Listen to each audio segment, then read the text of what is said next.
Bonjour à toutes et à tous, bienvenue sur Grand Lille TV, votre chaîne d'information régionale en images, en 8 minutes. Ensemble, en ce lundi 2 septembre, un tour complet de l'actualité du Grand Lille. D'abord vos prévisions météo en ce jour de rentrée, avec un lundi au soleil, du ciel bleu, du soleil pour tout le monde aujourd'hui, et des températures peut-être un peu fraîches ce matin, mais qui seront finalement de saison. 21 degrés cet après-midi pour les maximales.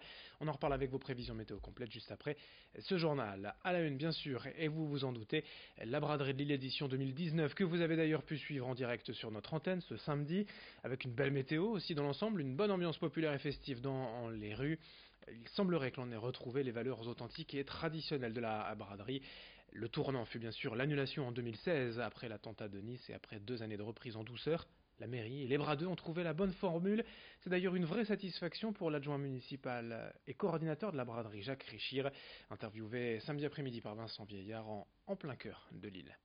Nous, on n'était pas très satisfaits depuis quelques années parce que la présence massive de commerçants non sédentaires, bon, on n'a rien contre eux, mais venir acheter des t-shirts, des pulls péruviens, des baskets à Lille, c'est pas ça, des kebabs, des groupes électrogènes. Et le fait qu'on ait dès 2017 supprimer ça, pour ne revenir qu'à la vente d'objets anciens, de la deuxième vie ou la troisième vie des objets. Bon, à l'exception bien sûr des commerçants du centre-ville, c'est quand même normal que le samedi en particulier ils puissent vendre. Mais ça donne, d'abord ça a permis d'aérer les rues, des secteurs comme le boulevard de la Liberté où c'était vraiment avant la boîte de sardines. On a pu décompresser, on a pu que 2 rangées au lieu de 4, et ça a permis de prendre le temps. Et d'ailleurs tout le monde s'y retrouve parce que les gens disent que ça achète plus, ça achète mieux, on a le temps de regarder. Et voilà, ce qui fait que c'est en ayant décongestionné un peu la braderie, on lui a redonné effectivement un nouveau souffle, une nouvelle jeunesse, du muscle, j'allais dire. On a retiré la mauvaise graisse de la braderie pour y mettre du muscle. Justement, boulevard de la Liberté à la place, des commerçants ambulants sont désormais installés, les antiquaires, et eux aussi étaient satisfaits de cette braderie édition 2019. Rémi Desremeaux a pu interroger l'un d'entre eux ce samedi. C'est les prix du magasin. Moi j'ai un magasin à Anglo, près de à Enchères-en-Web. Donc les prix sont affichés, c'est les mêmes étiquettes, c'est les mêmes prix qu'au magasin.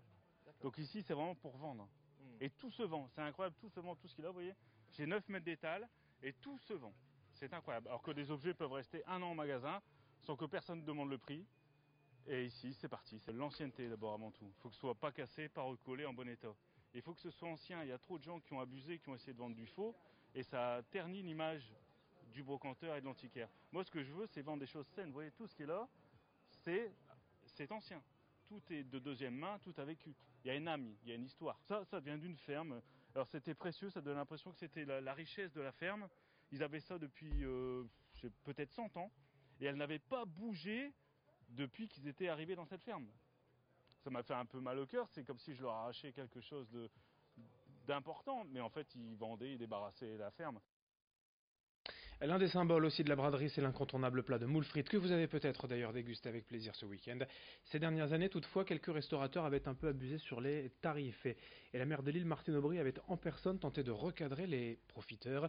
Le message semble être passé avec des prix plus raisonnables cette année. C'était le cas notamment à la Chicorée, l'un des lieux emblématiques de Lille, où étaient Rémi Desremeaux et Margot Sey. On vend de la moule, il est hors de question d'exagérer au niveau des prix. Nous, personnellement, on vend sur les chicorées les moules à 12 euros. 12 euros, c'est un prix convenable, je le pense, surtout qu'elles sont en grosse quantité parce qu'on sert plus d'1 kilo de moules par personne. C'est même pas 1 litre, c'est vraiment 1 kilo. S'il y a quelqu'un qui veut des moules, on leur donne généreusement et des prix de pareil. Et notre but, c'est de faire des flux et de pas du tout abuser en prix. Personnellement, je préfère faire plus de volume en gardant des prix raisonnables. La moule à 14, 15, 16 euros, ça commence à devenir cher globalement. Ce qu'on remarque quand même depuis notamment 2 ans, c'est une braderie paisible, une braderie gérée, une braderie où la population est sympa, très familiale. Quand vous regardez bien, il y a plein de poussettes, plein d'enfants, c'est vraiment une braderie populaire et sympathique. Et toutes les images, nos reportages braderie 2019 à retrouver bien sûr sur notre page Facebook et notre chaîne YouTube si vous voulez revivre l'événement. L'actualité aussi de ce lundi 2 septembre, bien évidemment marquée par la rentrée scolaire. Ce matin dans la région, 836 617 élèves de la maternelle au lycée attendus en classe. Une rentrée presque ordinaire à quelques détails près, car plusieurs réformes entrent en vigueur ce lundi. On fait le point sur ces nouveautés avec Edil Gunaï.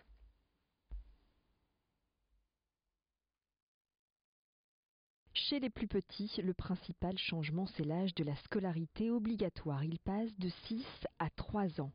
L'âge de 6 ans avait été fixé en 1982 et même si la plupart des enfants entrent à l'école dès 3 ans, désormais les parents n'auront plus la possibilité d'éviter la maternelle à leurs enfants. En primaire, c'était une promesse d'Emmanuel Macron. Les effectifs ne dépasseront pas 24 élèves par classe en CP et en CE1. Dans les zones d'éducation prioritaire, les REP et les zones d'éducation prioritaire renforcée, REP+, le dédoublement des classes est étendu aux grandes sections, en plus des CP et CE1. Les effectifs passent ainsi d'une vingtaine d'élèves à 12 maximum. À noter que l'homoparentalité est officiellement reconnue. Par conséquent, les formulaires administratifs comprennent la mention « autre représentant légal » en plus des mentions « père » et « mère ». Les valeurs de la République française à l'honneur pour cette rentrée, avec l'obligation pour chaque établissement du premier et du second degré de placer les drapeaux français et européens dans chaque classe, accompagnés de la devise « Liberté, égalité, fraternité », en plus des paroles de la Marseillaise. Enfin, au lycée, c'est la réforme du baccalauréat qui entre progressivement en vigueur. Fini les filières générales L, ES ou S. Désormais, en fin de seconde, chaque élève devra choisir 3 spécialités parmi 12 enseignements proposés, allant des mathématiques à l'art, en passant par la philosophie ou encore les cultures étrangères et régionales. Pour terminer ce journal, un rappel en résultat de sport en football. 4e journée de Ligue 1 ce week-end. Déjà 2e défaite en 4 matchs pour le LOSC. Hier après-midi, c'était à Reims. Défaite 2-0 des Lillois, de nouveau réduits à 10 et qui ont été contraints donc de jouer en infériorité numérique une bonne partie du match. On en reparlera bien sûr. Lille est désormais 10e au classement. D'autres infos concernant le LOSC et le football à suivre dans nos prochaines éditions. On va se quitter avec un rapide rappel prévision météo, du soleil, du ciel bleu, des températures de saison, 21 degrés cet après-midi à Lille. On fait le point plus en détail encore avec dans un instant les prévisions météo complètes et on se retrouve dès le prochain quart d'heure pour un prochain journal.